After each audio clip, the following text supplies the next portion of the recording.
दोस्तों, एक बार गौतम बुद्ध अपने भिक्षुओं के साथ एक वृक्ष के नीचे विश्राम कर रहे थे।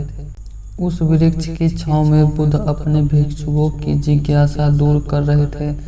बुद्ध के सभी भिक्षु एक एक करके उनसे प्रश्न पूछ रहे थे और गौतम बुद्ध उनके प्रश्नों का उत्तर दे रहे थे। बुद्ध के उन भिक्षुओं में कुछ भिक्षु ऐसे भी थे जो कुछ समय पहले ही संघ से जुड़े थे, जिसके कारण अभी उनके भीतर वह समझ पैदा नहीं हुई थी जो गौतम बुद्ध के प्रवचनों को समझ सके।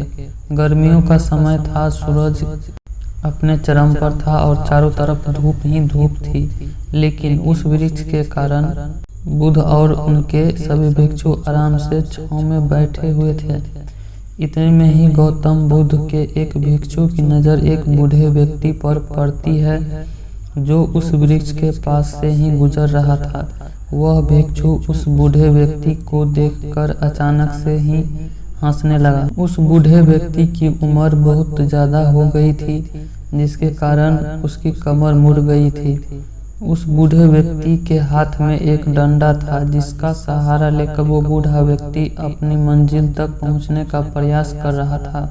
उस बूढ़े व्यक्ति का शरीर केवल हड्डियों का ढांचा मात्र था। अपने भिक्षुओं को हंसते हुए देख बुद्ध उससे कहते हैं कि मेरे प्रिय भिक्षुओं, कृपया कर हंसो मत, क्योंकि जिस व्यक्ति को देखकर तुम अभी हंस रहे हो वो कोई साधारण व्यक्ति नहीं है, बल्कि वह व्यक्ति इसी क्षण तुम्हारे जीवन को रूपांतरित करने की क्षमता रखता है। जो आज तक तुम्हें मैं नहीं सिखा पाया, वह यह बूढ़ा व्यक्ति तुम्हें सिखा रहा है।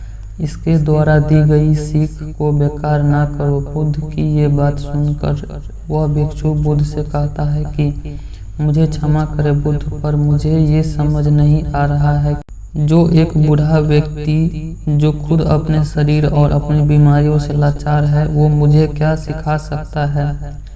फिर बुद्ध उस भिक्षु से कहते हैं कि ये बूढ़ा व्यक्ति तुम्हें तुम्हारा भविष्य दिखा रहा है। जिस बुढ़ापे को और लाचारी को देखकर तुम अभी हंस रहे हो, वो बुढ़ापा और लाचारी तुम्हारे जीवन में भी आने वाली है। वह बूढ़ा व्यक्ति तुमसे कह रहा है कि अभी समय है, इस स्वस्थ शरीर का अच्छे कर्म करने के लिए उपयोग करो। अगर तुम्हारा ये स्वस्थ शरीर तुम्हारे हाथ से निकल गया तो फिर ये वापस नहीं आएगा। और अभी तुम्हारा ये शरीर सही से काम कर रहा है, जैसे कि तुम्हारे हाथ, पैर, आँख, कान और ये सभी चीज़ें सही से काम कर रही है। क्या यह छोटी बात है? और क्या तुम इसे मामूली सी बात समझ रहे हो?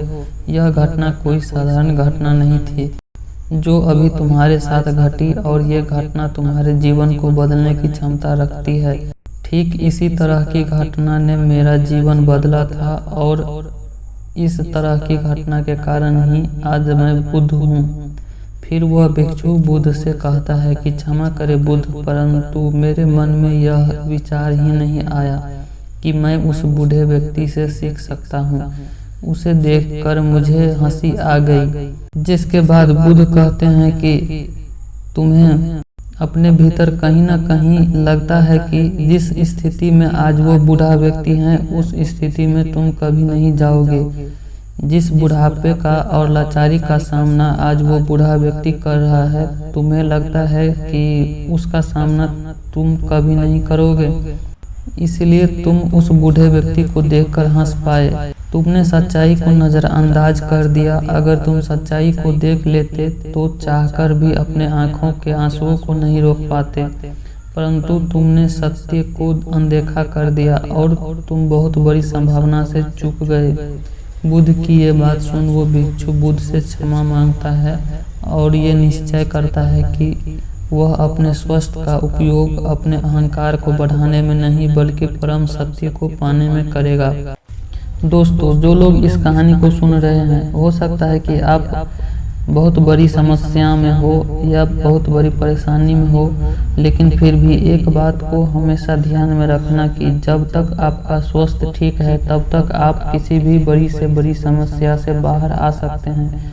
दोस्तों, इसलिए बुद्ध ने कहा है कि हमारा स्वास्थ्य सबसे बड़ा उपहार है जो हमें इस सृष्टि से मिला है, इसलिए इसका उपयोग सही से करें।